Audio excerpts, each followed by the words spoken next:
Salam sejahtera bagi kita semua. Kembali lagi dalam renungan harian kita. Mari Bapak Ibu kita memuji Tuhan dari Kidung Jemaat nomor 362, Aku milikmu, Yesus Tuhanku.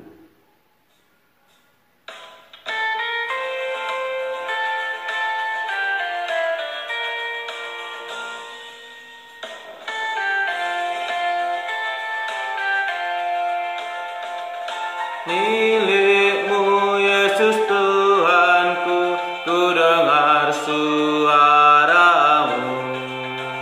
Ku merindukan datang mendekat dan diraih olehmu. Raih daku dan dekatkanlah pada kaki salibmu. Raih daku, dan dekatkanlah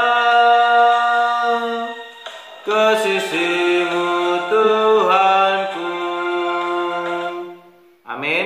Mari Bapak Ibu kita membuka Alkitab kita dari kitab Kisah Para Rasul pasal yang ke-22 ayat yang ke-12 sampai dengan yang ke-29. Demikianlah firman Tuhan. Di situ ada seorang bernama Ananias, seorang saleh yang menurut hukum Taurat dan terkenal baik di antara semua orang Yahudi yang ada di situ. Ia datang berdiri di dekatku dan berkata, "Saulus, saudaraku, bukalah matamu dan melihatlah." Dan seketika itu juga aku melihat kembali dan menatap dia. Lalu katanya, "Allah nenek moyang kita telah menetapkan engkau untuk mengetahui kehendaknya, untuk melihat yang benar dan untuk mendengar suara yang keluar dari mulutnya. Sebab engkau harus menjadi saksinya terhadap semua orang tentang apa yang kau lihat dan yang kau dengar. Dan sekarang mengapa engkau masih ragu-ragu? Bangunlah, berilah dirimu dibaptis dan dosa-dosamu disucikan sambil berseru kepada nama Tuhan." Sesudah aku kembali di Yerusalem dan ketika aku sedang berdoa di dalam bait Allah, rohku diliputi oleh kuasa ilahi.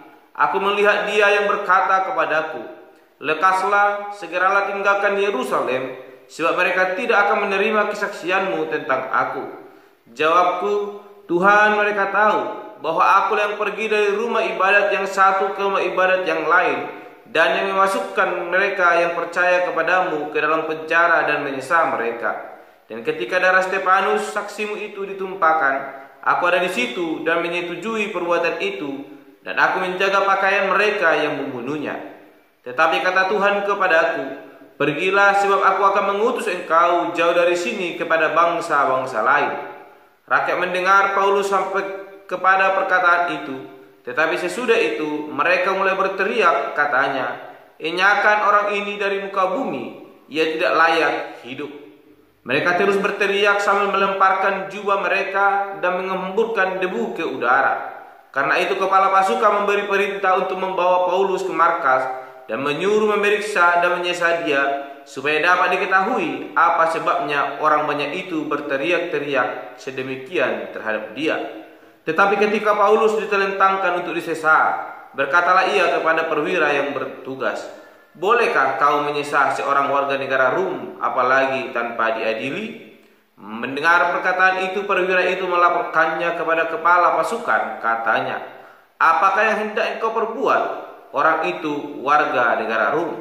Maka datanglah kepala pasukan itu kepada Paulus dan berkata, "Katakanlah, benarkah engkau warga negara Rom?" Jawab Paulus, "Benar." Lalu kata kepala pasukan itu, "Kewarganegaraan itu kubeli dengan harga yang mahal." Jawab Paulus, "Tetapi aku mempunyai hak itu karena kelahiranku." Maka mereka yang harus menyiksa dia segera mundur, dan kepala pasukan itu juga takut setelah ia tahu bahwa Paulus yang ia suruh ikat itu adalah orang Rom. Bapak Ibu Saudara yang terkasih dalam nama Tuhan Yesus Kristus, dalam perenungan kita hari ini kita kembali merenungkan firman Tuhan mengenai kehidupan Paulus, bagaimana ia boleh percaya kepada Yesus Kristus dan bagaimana dia boleh ditangkap untuk disiksa dan diadili. Bapak Ibu Saudara yang terkasih, dalam perenungan hari ini saya memberikan tema bagi kita mengungkapkan identitas Kristen sejati. Sekali lagi, mengungkapkan identitas Kristen sejati.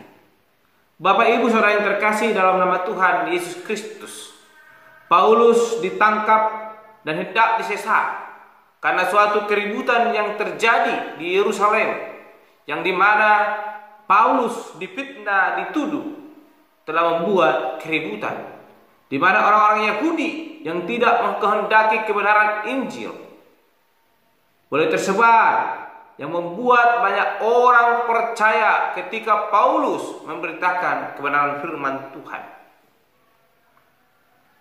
Itu membuat mereka marah sehingga memberikan berita hoaks, sehingga Paulus harus ditangkap. Namun kita melihat bagaimana Paulus yang telah percaya dan mengalami kuasa ilahi, yang di mana rohnya diliputi oleh kuasa ilahi, dan telah mendengar perintah dan tugas yang telah Tuhan tetapkan kepadanya, yang boleh mengutus Paulus untuk boleh pergi ke bangsa-bangsa lain dan memberitakan kebenaran firman Tuhan, dan sehingga banyak bangsa-bangsa lain percaya kepada Yesus Kristus, dimenangkan di dalam kebenaran firman Tuhan. Sehingga Paulus dengan tegas, sekalipun dia boleh ditangkap, dia boleh mengungkapkan identitasnya sebagai Kristen sejati. Sekalipun dia memiliki kewarganegaraan Rom sebagai orang Rom, supaya dia tidak disesat, namun dia tidak malu mengakui bahwa dia adalah pengikut Yesus Kristus, adalah seorang rasul yang boleh pergi ke bangsa-bangsa lain menyampaikan kebenaran firman Tuhan.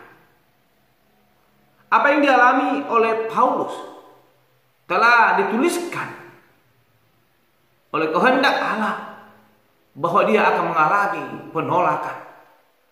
Sebagaimana yang disampaikan oleh Paulus, bagaimana perjumpaannya dengan Yesus Kristus, yang dimana dahulu dia adalah seorang yang dari rumah ibadat berpindah ke rumah ibadat yang lain, boleh menangkap orang-orang yang percaya kepada Yesus Kristus, bahkan menyesal mereka dan memasukkan ke dalam penjara.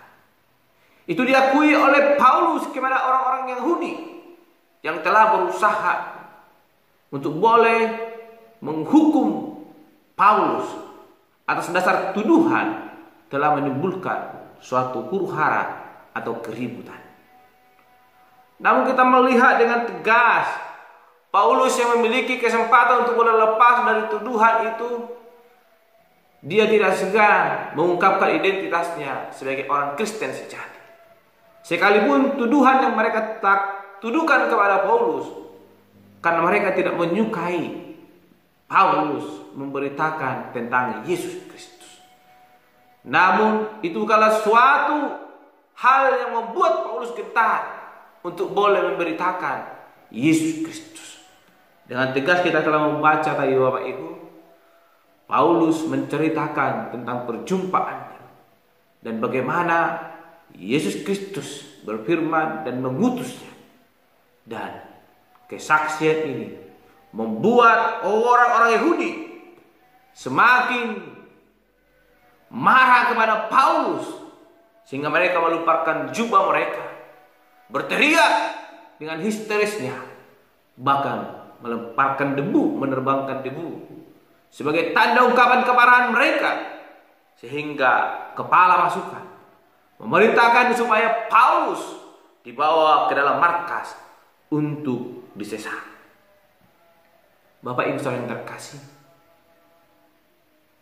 dari kesaksian yang boleh diberikan oleh Paulus, ini menjadi suatu batu loncatan bagi kita sebagai orang percaya di zaman sekarang, untuk boleh semakin sungguh mengungkapkan identitas kita sebagai orang percaya, bahwa ada kehendak Allah yang boleh terjadi dalam hidup kita, sekalipun mungkin ada tantangan-rintangan yang boleh menghalangi laju perjalanan kita untuk boleh senantiasa melayani Yesus Kristus. Namun Paulus mengajarkan kepada kita supaya kita mengungkapkan identitas diri kita sebagai Kristen sejati, bukan menyembunyikan itu, sehingga nama Tuhan semakin tersudutkan. Tetapi sebagai orang Kristen sejati, kita senantiasa menunjukkan identitas kita sebagai Kristen sejati dan terus memberitakan kebenaran itu tanpa takut dan gentar. Karena kita percaya bahwa Yesus Kristus yang telah mengutus kita untuk boleh mencari perpanjangan tangan Tuhan, sehingga semakin banyak orang yang percaya kepada Yesus Kristus. Oleh karena itu, mari Bapak Ibu miliki identitas Kristen sejati, supaya kita tidak mengalami ketakutan, kebimbangan di dalam mempertahankan iman kita, sebagaimana yang boleh diajarkan oleh Paulus, sekalipun dia telah ditangkap dan akan disesat, tetapi dia tidak memiliki satu kegentaran pun, namun dengan tegas dia memberitakan kesaksiannya tentang perjumpaannya dengan Yesus dan bagaimana dia boleh diutus dan bagaimana Paulus memberitakan Injil kebenaran itu. Kemarahan telah nyata di depan mata Paulus, tetapi itu tidak membuat dia semakin takut, namun semakin membuat semangatnya menyala, berkobar untuk memberitakan kehendak Yesus Kristus sebagai Sang Juru Selamat. Oleh karena itu, Bapak Saudara terkasih, dalam perenungan kita hari ini mengajarkan kepada kita, milikilah identitas Kristen sejati, maka kita akan sungguh melayani Tuhan, dan anugerah Tuhan akan memelihara kehidupan kita. Amin. Mari kita berdoa. Bapa Surgawi, kami kembali bersyukur kepadamu. Kami belajar dari kehidupan Paulus. Sekalipun dia Tuhan akan ditangkap dan akan mengalami penyesahan, namun itu tidak membuat dia gentar mengungkapkan identitasnya sebagai seorang Kristen sejati yang senantiasa memberitakan kehendak Yesus Kristus dalam kehidupannya. Tuhan, mampukan hidup kami seperti Paulus, supaya kami Tuhan tidak takut dan gentar mempertahankan iman kami. Sekalipun Tuhan ada tantangan rintangan, tetapi itu yang menjadi batu loncatan bagi kami untuk boleh semakin semangat, iman kami semakin berkobar, boleh menyatakan identitas kami sebagai orang Kristen sejati, yaitu lewat kami terus memberitakan kehendak-Mu tengah-tengah kehidupan kami. Terpuji Engkau Bapa yang jadi kerinduan kami. Dan Tuhan, kami berdoa dan bentuk renungan pada hari ini. Haleluya. Amin. Shalom Bapak Ibu. Tuhan Yesus memberkati.